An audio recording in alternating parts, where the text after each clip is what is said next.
katokirjallisessa on varmasti edelleen vuodet Eurooppa-liigan paikassa. Nyt pelaa Luis Filipe hyvin. Laukaus tulee päin Mikel San Joselta ja sitten on paikka! Ja kyllä! Deportivo johtaa ottelua!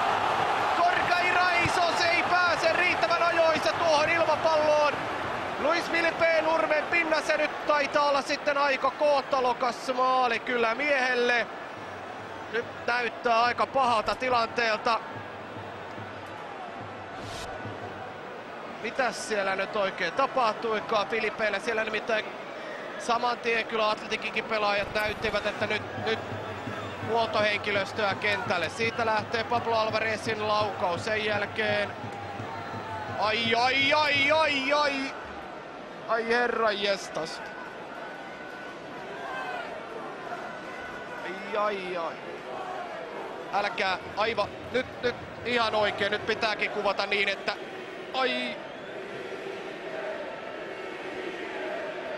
Siinä nilkka täysin pois paikalta.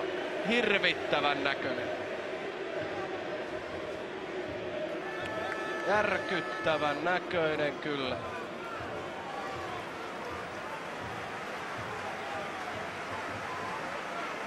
Ei ole nyt Mikel Ancelotina varmaan ainoa, jonka ilmeet ja eleet kertovat nyt kaiken oleellisen. Nämä ovat aivan järkyttäviä tilanteita kyllä jalkapallossa. Näitä säären murtumia ja hirvit. Ei.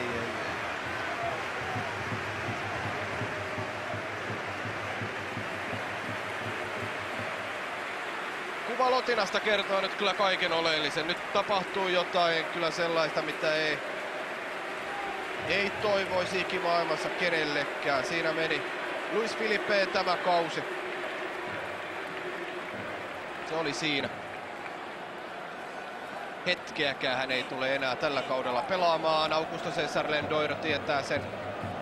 Mikel Ancelotina tietää sen ja varmasti joka ikinen, joka näki tuon hidastuksen ja nilkan asennon sen jälkeen, kun mies sieltä jossain määrin nousi, pystyy tietää sen. No, onneksi ensi kauteen sen sijaan on sen verran aikaa, että siihen mies varmasti kuntoutuu, mutta toki nyt tämä kaikessa surullisuudessaan tarkoittaa Luis Filipe kohdalla myöskin sitä, että siitä MM-kisapaikasta on ja MM-kisat olivat sitten siinä. Paljon siitä on puhuttu, paljon siitä on spekuloitu ja Dungan maajoukkueessa Luis Filipe sai mahdollisuutensa.